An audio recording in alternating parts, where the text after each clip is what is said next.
Congresso Lega, Alberto Stefani batte l'ala trevigiana di Franco Manzato, eletto segretario veneto del Carroccio. Stamane il messaggio di Zaia: no a scambio di prigionieri, le parole d'ordine devono essere identità e modernità anche sui diritti civili. Tragico incidente stradale nella notte a Torre di Mosto, 34enne originario di Motta di Livenza finisce con l'auto contro un platano dopo una serata con gli amici, un impatto talmente forte da spezzare l'auto in due parti. 57enne veneziano in fin di vita è uscito dall'auto in panne su un cavalcavia della A27 tra Marino di Piave e Ponte della Priore ed è stato travolto da un camion. A Cairano San Marco stamattina l'addio a Manuel Bolzonello, il giovane papà morto sabato scorso in sella alla sua moto, l'omaggio degli amici in sella ai bolidi. Minori armati che rischiano la vita per qualche dose di hashish dopo i gravi fatti di Pezzan di Carbonera e Varago di Macerata, potenziati i controlli dei carabinieri sotto sorveglianza i luoghi di aggregazione. Un cinquantenne brutalmente aggredito da due coppie di giovani che gli hanno provocato tra l'altro la frattura del femore. Il fatto è accaduto nella notte a Vittorio Veneto, solo il pronto intervento della barista ha evitato il peggio. Presentati i risultati dei monitoraggi sul fiume Sile da parte di Lega Ambiente, fuori parametri i valori di Escherichia coli, diserbanti e insetticidi, ma c'è l'impegno del Comune, dice Lega Ambiente, a migliorare la rete fognaria. Dall'Europa 1 miliardo a fondo perduto per il fotovoltaico in agricoltura, in un incontro a Villorba l'annuncio del direttore generale del Ministero dell'Agricoltura. Telespettatori di Antenna 3, buonasera e ben ritrovati, il telegiornale di Treviso. Allora subito di nuovo allo Sheraton di Padova, abbiamo vissuto praticamente in diretta nel telegiornale di Padova e soprattutto di Venezia la notizia ufficiale della vittoria netta di Alberto Stefani, 288 voti contro i 160 di Franco Manzato, quindi il nuovo segretario della Lega in Veneto. Allora lo vedo insieme alla nostra Chiara Gaiani. Chiara, subito a te. Sì, buonasera ai telespettatori, siamo con Alberto Stefani, lo dicevi Nicola, 288 voti, un'affermazione netta, una lunga giornata, finita con la vittoria, tra l'altro la proclamazione è stata ufficiale. Ha detto che sarà segretario di tutti, che da oggi lavorerà da subito per la Lega in Veneto. Assolutamente sì, segretario di tutti, essere sul campo operativi giorno per giorno, così come abbiamo fatto in questi 2 anni e mezzo, nonostante dei periodi di difficoltà, perché c'è stata una pandemia che ha colpito duramente un partito territoriale come il nostro, ma è ora adesso di riaccendere l'entusiasmo delle sezioni, di aprire le porte ai giovani, di aprire le porte alla società civile e vincere le prossime sfide che abbiamo davanti. Ecco, tra l'altro hanno partecipato il 96% dei delegati, quindi davvero una partecipazione massiccia. Non si può certo dire che non abbia deciso la base e quindi io sono assolutamente felice di questo, la base si è espressa, questi sono i numeri che contavamo di avere ancora un mese fa e di questo sono assolutamente felice. Ero convinto che la comunità della Lega Veneta avesse capito il messaggio che abbiamo lanciato in questi 2 anni, nonostante dei periodi di difficoltà, e è ora il momento di vincere le sfide che abbiamo davanti e di farlo con tutta la forza che abbiamo. Ecco, tra l'altro le sfide sono importanti, parliamo di europee, parliamo di tantissimi comuni al voto. Lei ha detto una Lega che guarda avanti, ha vinto la Lega della modernità, segretario? Ma io non credo che ci siano avversari all'interno di un partito, ma ci sono amici. Franco per me è un amico che stimo e credo che da lunedì si debba guardare avanti e lo si debba fare davvero con coraggio, quindi con tutto il partito, non c'è un partito che guarda indietro, un partito che guarda avanti. Io ho sempre detto anche nel mio discorso che la Lega è un partito che ha sempre guardato avanti, ha sempre anticipato le sfide che nel corso del tempo si sono poi verificate. Parlava di immigrazione e di Europa e di autonomia 30 anni fa, temi che sono attualissimi adesso, e quindi la Lega non è il partito della retroguardia, la Lega è il partito dell'avanguardia e noi dobbiamo rappresentarlo al meglio. Ecco, da lunedì da dove si riparte allora? Beh, si riparte sicuramente dai militanti, là dove avevamo lasciato il movimento politico in questa fase congressuale. Sono loro l'energia di questo partito, sono loro che meritano la nostra attenzione e chiederò che gli istituzionali siano in campo al 100%, quindi meno beghe personali, solo lavoro sul territorio, quindi sarà una segreteria fatta dai militanti. Ecco, allora davvero grazie ad Alberto Stefani, lo ringraziamo, è stato travolto dall'affetto, centinaia di selfie in pochissimi istanti. Beh, questo è sicuramente un momento molto bello, ma da domani si torna al lavoro, così come abbiamo sempre fatto, abbiamo già degli impegni domani e quindi ci mettiamo già all'opera. Ecco, allora lasciamo Alberto Stefani ai colleghi. Dopo questa lunga giornata ringrazio Francesco Ratai per la collaborazione tecnica. Chiara, da Padova restituisco la linea allo studio. Ecco, Chiara, mi senti? Mi senti? Sì, solo per dirti, sì. Allora, se riesci anche durante questo TG a raggiungere anche Franco Manzato, casomai ci richiami la linea, va bene? Certo, assolutamente. Grazie mille, grazie a Chiara Gaiani e Francesco Ratai che insomma stanno seguendo da questa mattina, insomma un super lavoro il congresso allo Sheraton di Padova. Allora raccontiamo com'è andata allora questa giornata e la vittoria appunto di Stefani, che ha battuto quell'ala trevigiana che appunto si era espressa su Franco Manzato, la giornata più lunga della Lega. Inizia con una photo opportunity a favore di Flash, la giornata più lunga per la Lega Veneta. Allo Sheraton di Padova i visi di Alberto Stefani e Franco Manzato sono tirati. Chiuse le polemiche, si aprono le urne poco dopo le 9 del mattino, una per il segretario, l'altra per il consiglio direttivo. Ci sono i delegati dei militanti e i principali rappresentanti istituzionali. È il momento del rendezvous politico, l'incontro e lo scontro tra le anime del partito, sospeso tra ortodossia salviniana e Liga delle Origini. Il tessuto sociale e economico della Liga Veneta e dei Veneti è quello della moderazione, ma con grande determinazione nel voler raggiungere i propri obiettivi legati all'autonomia, che non è solamente legata a un rapporto Stato-Regioni, ma è un'autonomia che è legata anche a un rapporto Stato-cittadino. Sono qui perché voglio riaffermare il nostro senso di comunità, la necessità di rispettarci l'un l'altro. Io in questi 2 anni non ho risposto ad un solo attacco sui giornali e l'ho fatto non perché non avessi risposte da dare, ma perché rispondendo avrei creato un danno al mio movimento e avrei creato un danno ai militanti. Dove non arrivano le parole è tutta questione di prossemica. La vicinanza tra Stefani e Massimo Bitonci, poi Andrea Ostellari, non è casuale, così come l'arrivo di Fabrizio Boron, espulso da Via Bellerio a meno di 24 ore dal congresso. Occhiali scuri, abbraccia la passionaria Wanda Pellizzari. Sono venuto a trovare degli amici, dice. Tutti quelli che mi hanno incontrato e mi hanno visto sono venuti a salutarmi, a darmi sostegno. Questo vuol dire che l'atto che è stato fatto insomma non è stato vissuto molto bene nemmeno all'interno degli ambienti delle varie province. L'ultimo mese e mezzo si è vissuto come proprio uno scontro, no? Ricordo le parole di Roberto Marcato, come sembrava una guerra fra bande. Liga o Lega, questo resta il dilemma. La Liga nasce in Veneto, nasce magari anche in quel di Treviso e poi ha portato avanti un'idea che si è poi sviluppata nella Lega Lombarda, che poi è confluita nella Lega Nord, che poi si è trasformata in Lega Salvini, per Salvini. Zaia e Manzato hanno citato varie volte la Liga. Stefani magari parla un po' più di Lega, c'è una differenza? Probabilmente è arrivato più tardi. Vola alto Luca Zaia, identità e modernità il mantra. Il messaggio sembra andare oltre Padova, direzione Roma. Abbiamo investito in un progetto identitario che ha ridato vita a quello che io definisco il Veneto Pride, l'orgoglio veneto.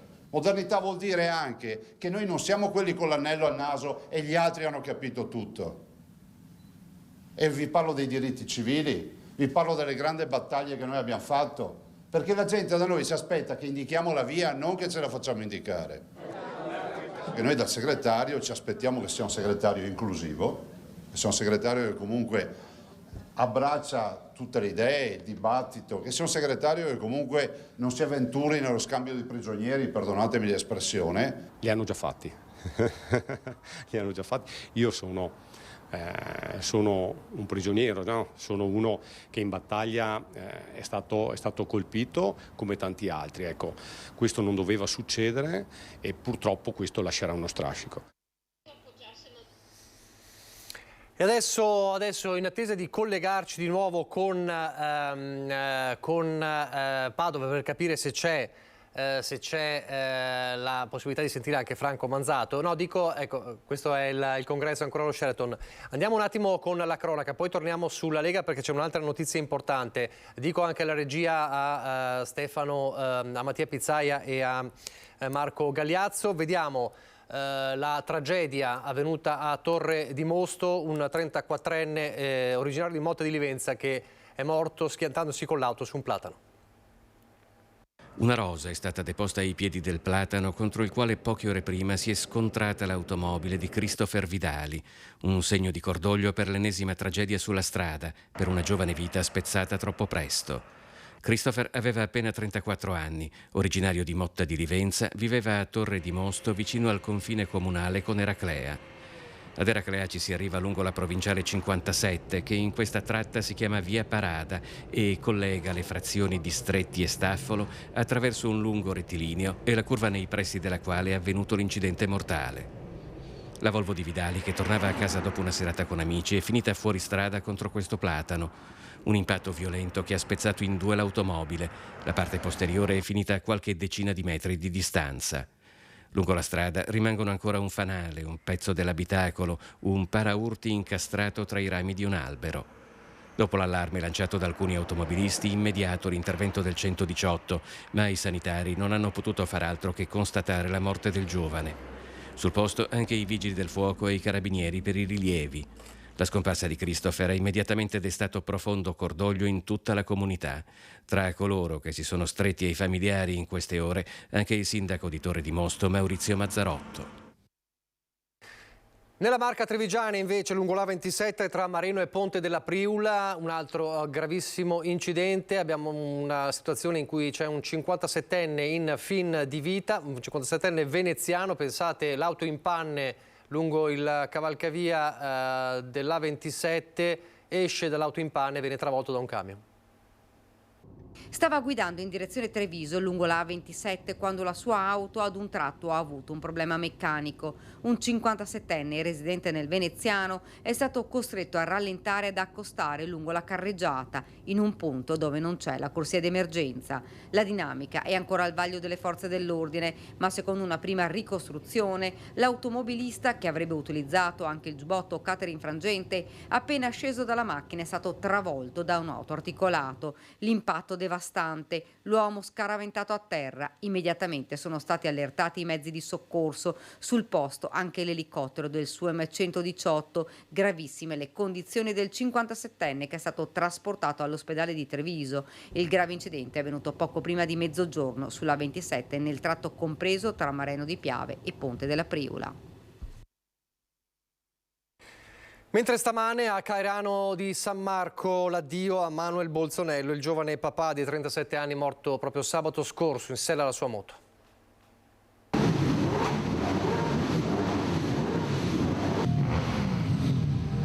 Il rombo dei motori, l'omaggio degli amici appassionati delle moto, delle Ducati, come quella sulla quale Manuel Bolzonello ha trovato la morte sabato scorso.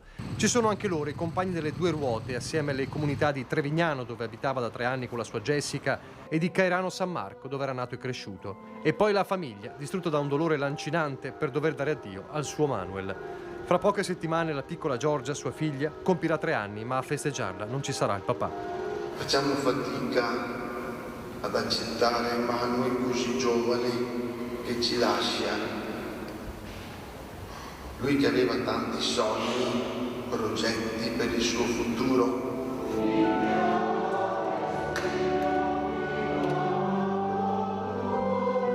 La bara bianca e tanti fiori vicino alla foto sorridente del 37enne.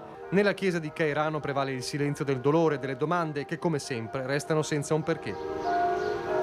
Noi siamo qui per dire grazie a Manuel per la tua vita carica di bontà, voglia di vivere e voglia di voler bene. Quel bene che voi siete qui, potete testimoniare essere uscito dal suo cuore. Poi il tempo del saluto e il feretro che viene seguito dalle moto. Questa volta è un viaggio mesto, niente sorrisi, niente spensieratezza in sella. L'ultimo viaggio di un giovane papà.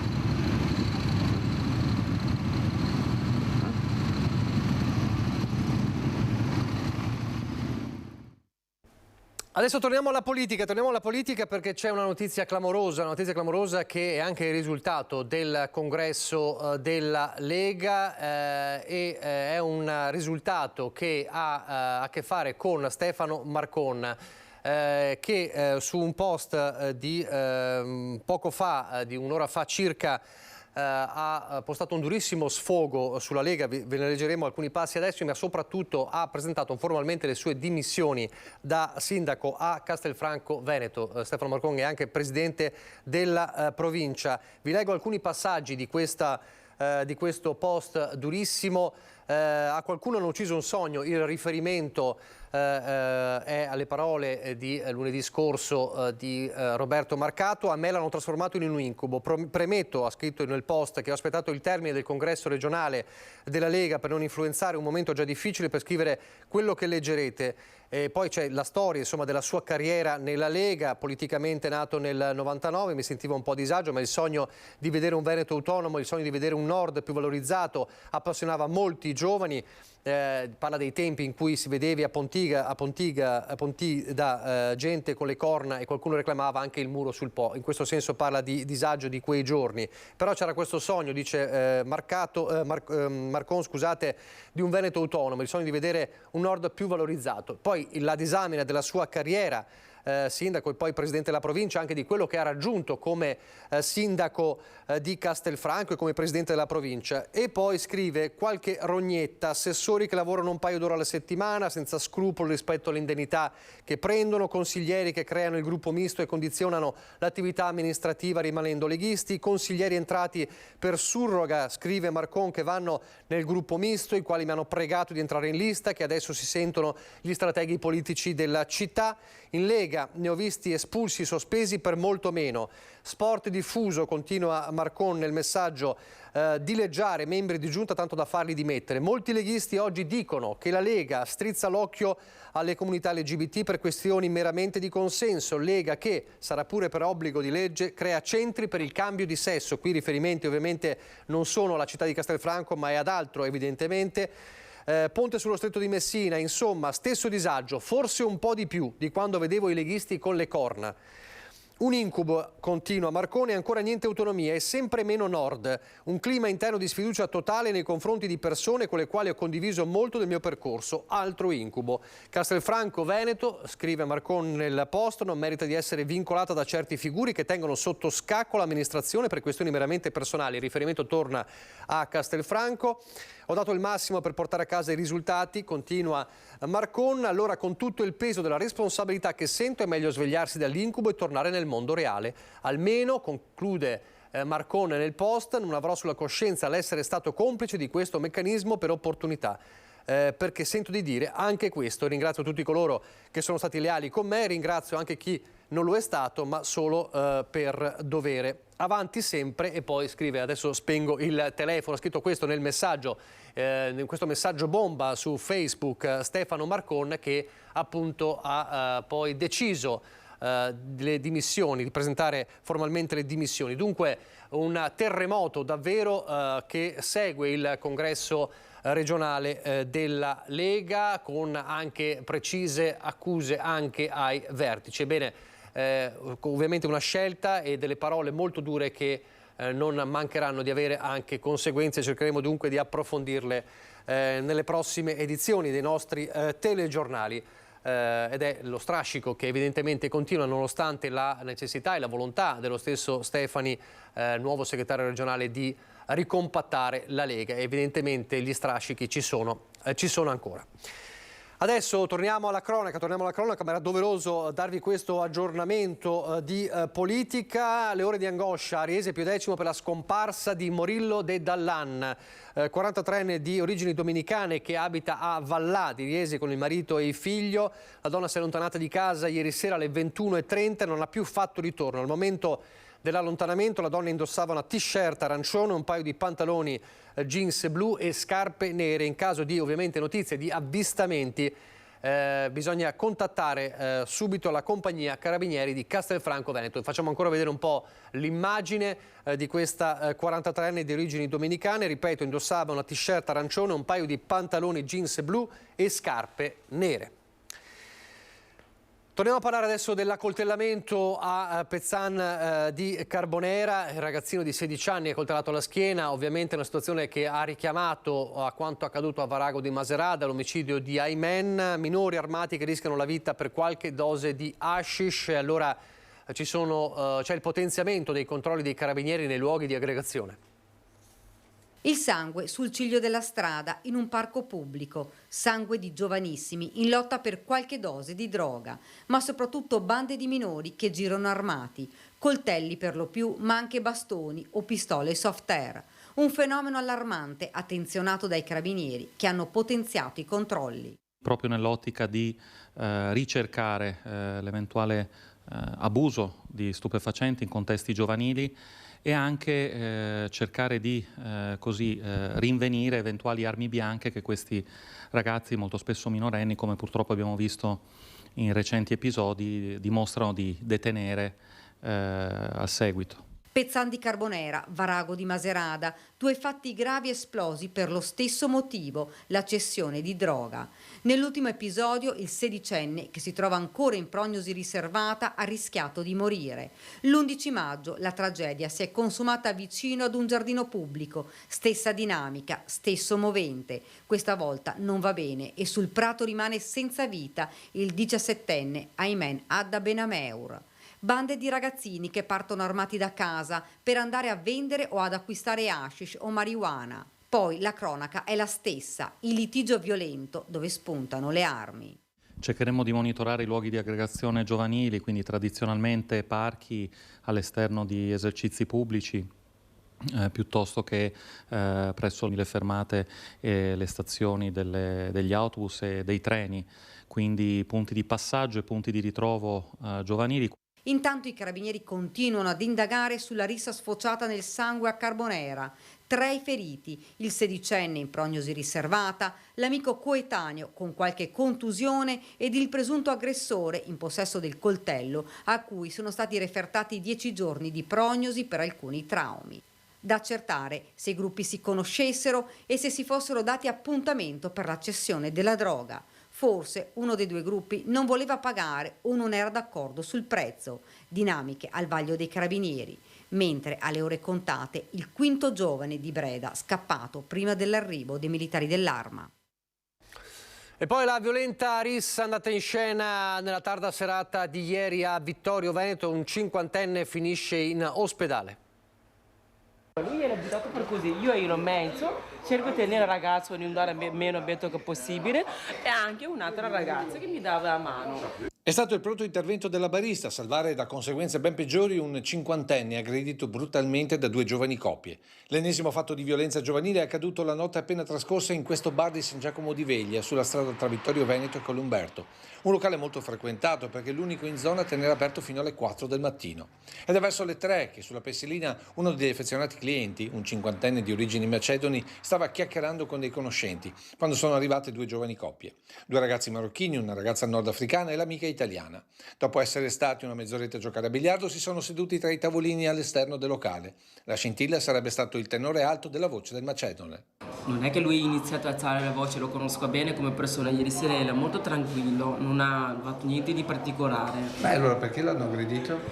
Ero dentro, non lo so io alla fine, quando andavo fuori già cominciano, stanno urlando e il ragazzo marocchino è già saltato addosso da questo signore. Anche gli altri ragazzi si scagliano contro l'uomo a terra, mentre la barista con un'amica a fatica riesce ad allontanare gli aggressori. Perché quando noto la gamba è la intera e sta ragazzo qua continuava a calcio sulla testa. E i giovani marocchini cosa dicevano? Allora, quando loro erano in parcheggio, io gli dicevo, all'età come tuo padre, lui adesso ha rotto le gambe, va bene, non importa, denunciami. Subito dopo i 4 sono scappati in auto, ma sarebbero già stati identificati dai carabinieri giunti subito sul posto, sia grazie alle immagini dell'impianto di videosorveglianza che dalla prontezza di riflessi della barista. Poi io ho mandato un'altra ragazza, quelle che mie amiche, che ti dicevo, vai per il numero targa, nemmeno se scappano, almeno c'è qualcosa, magari possiamo trovare e chiamare i carabinieri. Il 50enne è stato subito ricoverato all'ospedale di Conegliano con fratture e numerose echimosi in testa e sul volto, ma non è in pericolo di vita, mentre questa mattina è stato un continuo via vai di gente incredula. Ma tu non hai mai paura di star qua da sola? No. Non è mai successo, ti do 9 anni, è prima volta. I controlli dei carabinieri non solo per la sicurezza, abbiamo visto, per quanto riguarda gli scontri tra i giovanissimi, ma anche sulla tutela del lavoro. Vediamo. Sono 7 le attività imprenditoriali sospese in tutto il territorio della Marca a seguito dei controlli effettuati dal Comando dei Carabinieri per la tutela del lavoro e dell'Ispettorato Provinciale del Lavoro. Di queste 6 sono state sospese per gravi violazioni in materia di sicurezza e una per l'impiego di lavoratori in nero. Le attività sospese sono rispettivamente un ristorante cinese di Castelfranco Veneto in cui sono state trovate 3 cameriere impiegate senza copertura assicurativa, uno studio dentistico del centro di Treviso e 4 cantieri edili situati nei comuni di Mareno di Piave, Cordignano, Gorgo al Monticano e Santa Lucia di Piave per mancanza di sistemi di protezione e sicurezza e 2 attività agricole di San Fiore e Colle Umberto che operavano senza dispositivi di sicurezza su piattaforme di lavoro mobile e levabile sprovvisti delle protezioni contro le cadute dall'alto. Dai controlli dei carabinieri sono stati trovati in totale 5 lavoratori impiegati in nero, multate 22 aziende per mancanza di sicurezza sul lavoro e disposte sanzioni per un totale di 215.000 euro. A proposito di lavoro, robot e intelligenza artificiale entrano in azienda ed espellono manodopera. Nella Marca un lavoratore su 3 è a rischio occupazione a causa della crescente automazione. La ricerca, l'analisi della Confartigianato. Per alcuni settori ad alto rischio, chiamiamoli così, secondo quello che poi la nostra indagine ha codificato, sarebbero a rischio diciamo, di potenziale sostituzione e integrazione dell'automazione un circa 20% degli attuali posti di lavoro. La provincia di Treviso è al 22° posto in Italia e terza in Veneto per maggior rischio all'occupazione sul totale di addetti. Si parla del 30% degli occupati totali. Non dobbiamo allarmarci da questa nostra indagine, ma è una direzione che, come sempre, le sfide della tecnologia hanno fatto cambiare negli ultimi 200 anni, insomma, il mondo del lavoro. Nessun allarme dunque, ma secondo Confartigianato la sfida sarà quella di accompagnare gli imprenditori in questo cambiamento. Dalla CISL la preoccupazione è che il sistema produttivo non riesca ad adeguarsi in tempi rapidi, lasciando così indietro i lavoratori più svantaggiati, e chiede che si investa in progetti di formazione. Noi non vediamo un rischio diretto connaturato all'aumento dell'intelligenza artificiale e dell'automazione, ma un rischio connaturato al ritardo che ci sarà dei lavoratori di convertirsi, di essere capaci di elevare le proprie competenze attraverso la formazione e le politiche attive. Se si farà questo, credo che non ci saranno fenomeni di espulsione dei lavoratori, anche quelli di età media alta.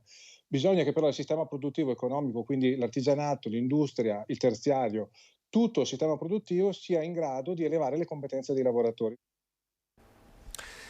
Dal lavoro all'ambiente, presentati i risultati dei monitoraggi effettuati sul fiume Sile dalla campagna Operazioni Fiumi 2023 di Lega Ambiente, realizzata anche con ARPAV e Associazione Regionale dei Consorzi di Bonifica. Vediamo allora il risultato sul Sile.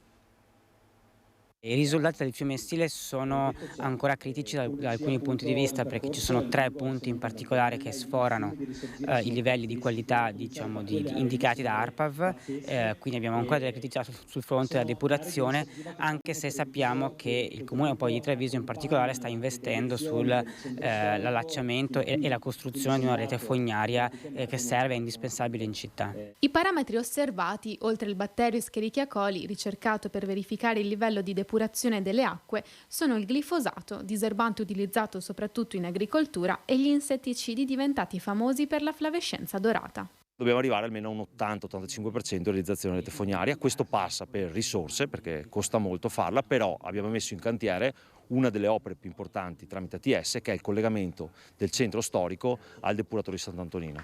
Questo eviterà dispersione nei canali, che poi danno tutte le problematiche al fiume Sile che noi vediamo e che Lega Ambiente giustamente denuncia. I risultati dei lavori si vedranno tra molto tempo, spiega Lega Ambiente. Nel frattempo dobbiamo agire sulla consapevolezza dei cittadini. Quello di Lega Ambiente è infatti un impegno che si allarga anche ai più piccoli attraverso percorsi di citizen science, cioè di educazione scientifica a misura di cittadino, che punta a ricostruire la relazione interrotta tra uomo e ambiente.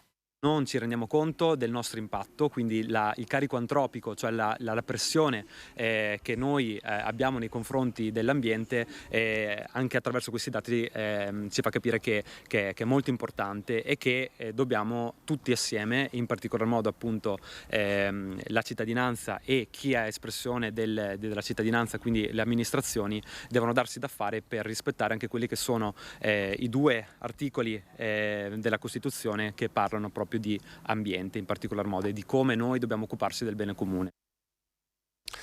Ancora l'ambiente, dall'Europa 1 miliardo di euro a fondo perduto per il fotovoltaico in agricoltura. È un incontro a Villorba, l'annuncio del direttore generale del Ministero dell'Agricoltura. La Commissione europea ha approvato il regime di aiuti per il nuovo bando che verrà pubblicato a brevissimo, già nel mese di luglio, e che prevede una dotazione di circa 1 miliardo di euro e prevede la possibilità di installare pannelli fotovoltaici per le imprese agricole con un contributo a fondo perduto dell'80%. 1 miliardo di euro a fondo perduto per dare un'opportunità in più alle aziende agricole anche del nostro territorio, quella di diventare produttori di energia verde investendo solo il 20% dei costi di impianto. La notizia è arrivata ieri sera durante l'incontro organizzato dalla CIA di Treviso proprio sull'agrivoltaico.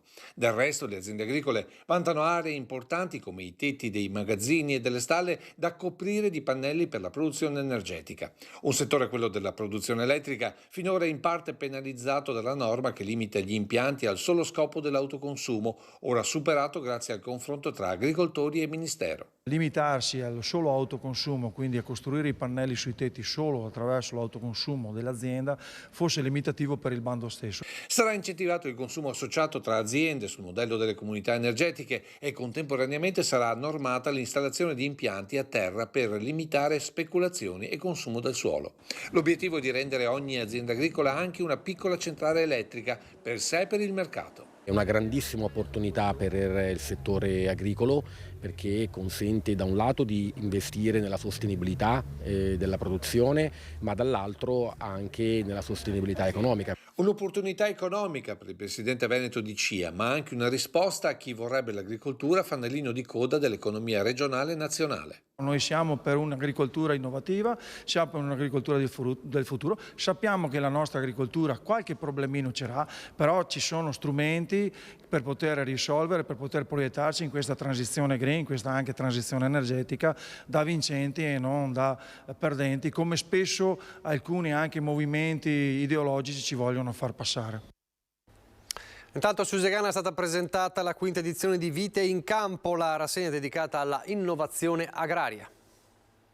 Tutto pronto per la prossima edizione di Vite in Campo che si svolgerà il prossimo 30 giugno e il 1 luglio. La manifestazione dedicata all'innovazione in agraria, giunta alla sua 5ª edizione, si svilupperà su 15 ettari di superficie anche quest'anno nelle tenute dell'azienda agricola Conte Collalto a Susegana. In campo ci saranno le migliori tecnologie del comparto, si potranno trovare 50 cantieri operativi con 100 macchine al lavoro ed altre 15 aree statiche per un totale di circa 40 espositori. Le due novità fondamentali, oltre a riproporre la solita rassegna di macchine e attrezzature per la viticoltura sostenibile, sono la sezione degli strumenti biocontrollo, vale a dire degli agrofarmaci particolari con una spiccata compatibilità ambientale, e l'altra novità è la prova notturna delle irroratrici. Questo ci consente, proprio perché in notturno, utilizzando dei liquidi a fluorescenza, di vedere il livello di copertura della foglia. Le tecnologie d'avanguardia, oggi in opera solo nelle aziende più grandi, potranno essere in futuro usate in tutte le aziende agricole per perseguire gli obiettivi imposti dall'Unione Europea, che impone entro il 2030 la riduzione del 50% dell'uso di agrofarmaci. Vite in Campo si pone il problema di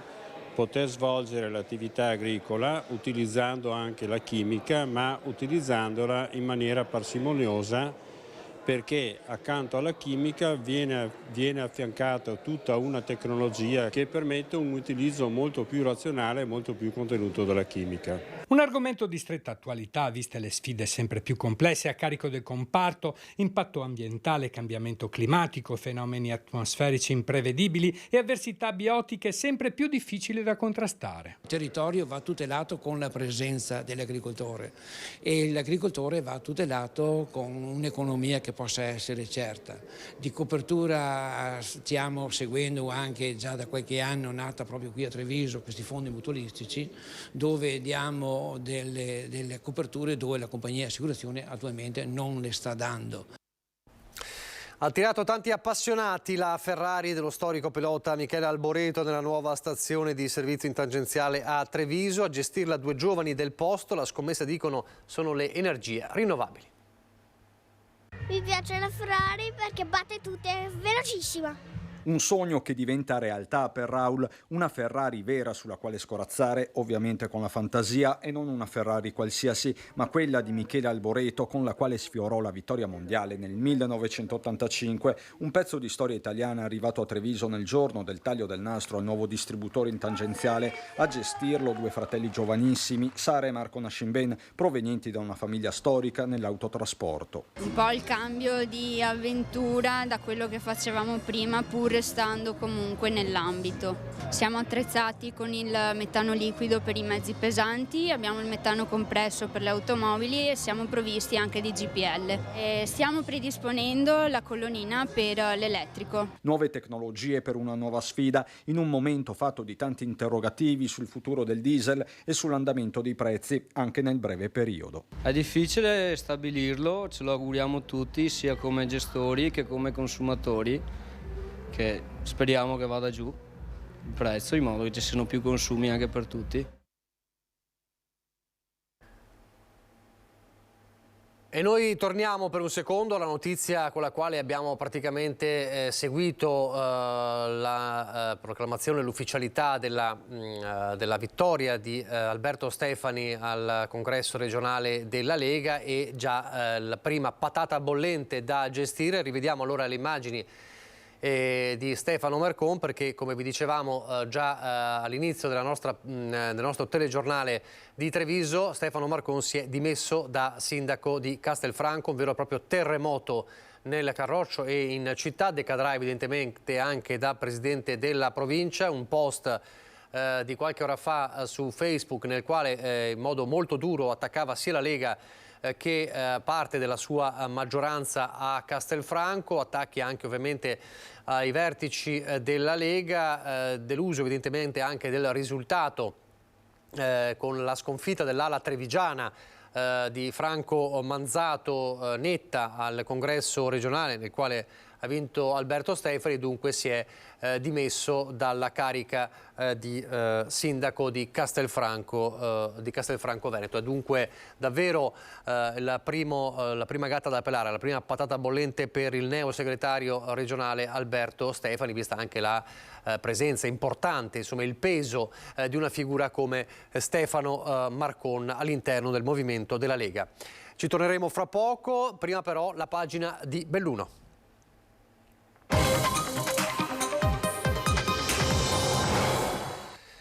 E andiamo ad Agordo, perché questa mattina si è ufficializzata la intitolazione dell'ospedale cittadino a Papa Giovanni Paolo I, un iter iniziato nel 2012 e concretizzato a seguito della beatificazione a Roma dello scorso settembre.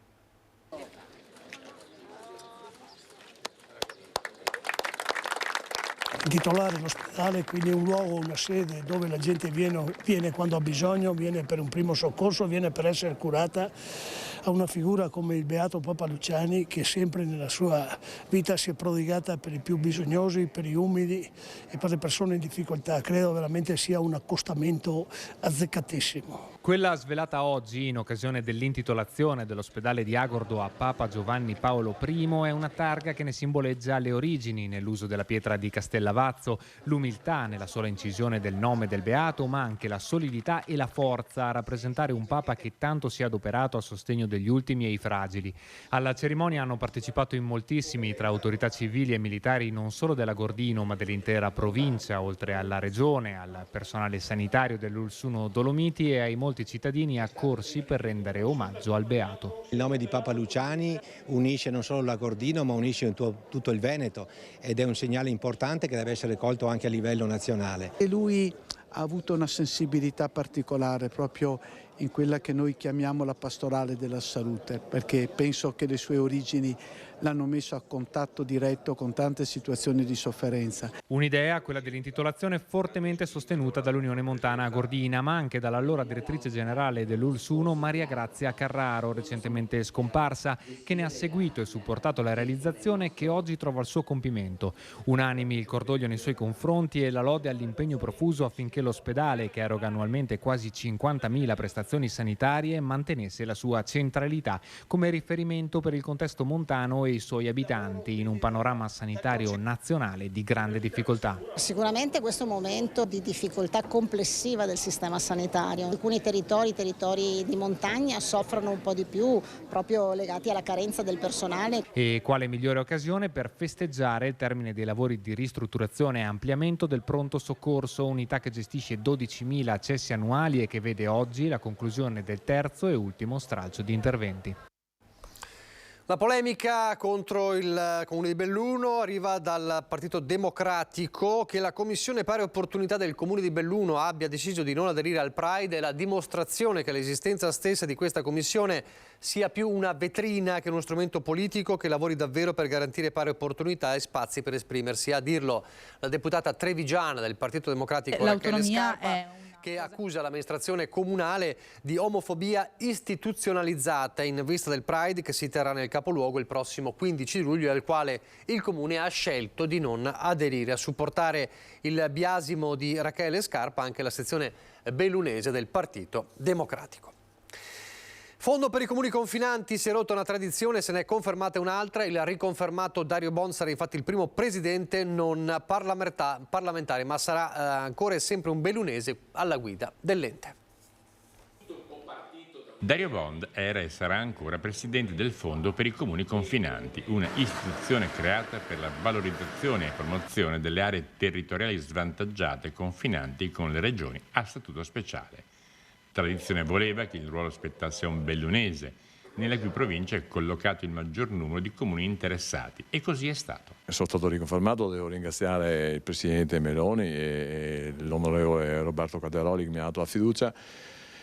Cercheremo di fare un lavoro soprattutto come abbiamo fatto per l'anno e mezzo prima, cioè concertato con tutti i sindaci per il territorio e lavorando soprattutto per quanto riguarda i territori della provincia di Belluno, della provincia di Vicenza e anche della provincia di Verona. Abbiamo tanti finanziamenti fermi e dobbiamo metterli sul territorio, portarli a compimento, anche perché c'è ancora un problema di costi e di realizzazione di questi cantieri che è elevato, e quindi in qualche maniera dobbiamo trovare la quadra anche per far tornare i conti su tutti i comuni. I comuni verranno aiutati da un ufficio competente che è sito in provincia presso l'amministrazione provinciale di Belluno, con dei funzionari che sono proprio specificatamente adibiti a rispondere ai comuni, alle questioni che riguardano gli appalti dei fondi comuni di confine e anche a tutte le questioni della burocrazia. Il fondo fu istituito dall'articolo 6,7 del decreto legge 2 luglio 2007 numero 81, convertito con modificazioni dalla legge 3 agosto 2007 numero 127,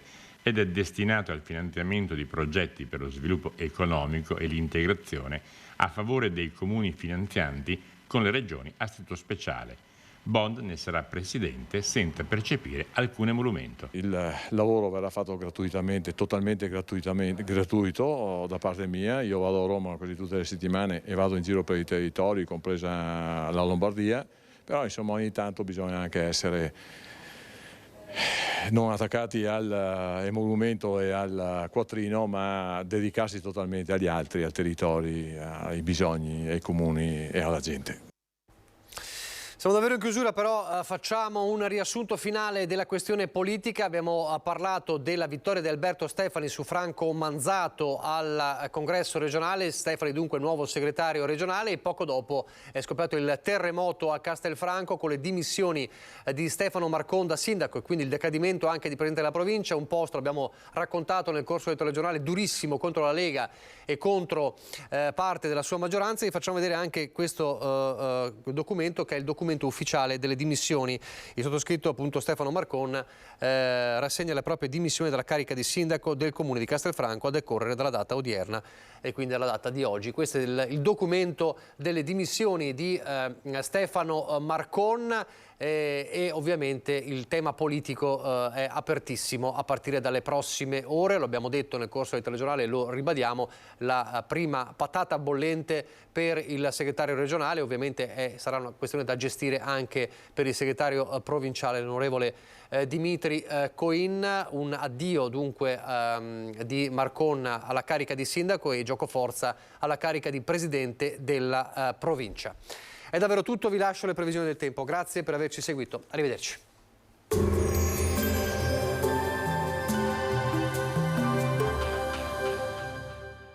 Entra nel mondo Lolato.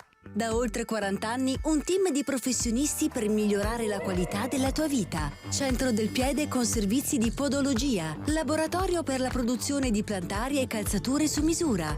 Bentrovati al Meteo. Il weekend prosegue all'insegna del bel tempo con l'anticiclone africano che si rinsalda ancora di più. Vediamo insieme il dettaglio. Sul Veneto la grafica di domenica 25 giugno mostra un contesto stabile e soleggiato, infatti non si verificheranno precipitazioni, il cielo sarà sgombro da nubi o velato. Temperature senza variazioni di rilievo, minime comprese tra 15 e 22 gradi, massime sui 28-31 gradi all'incirca. Ci spostiamo ora sul Friuli Venezia Giulia. Anche qui tanto sole, con cielo sereno su pianura e costa, al massimo poco nuvoloso sui monti nel pomeriggio, ma in genere senza conseguenze. Temperature minime sui 16-20 gradi, massime intorno ai 29-30 gradi all'incirca. Infine diamo uno sguardo alla situazione del Trentino Alto Adige, dove è previsto un tempo molto soleggiato con cielo per lo più limpido.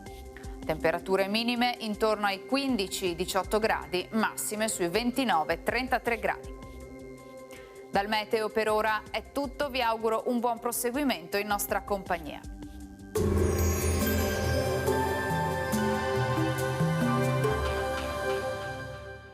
Busti, tutori e protesi di arto personalizzati.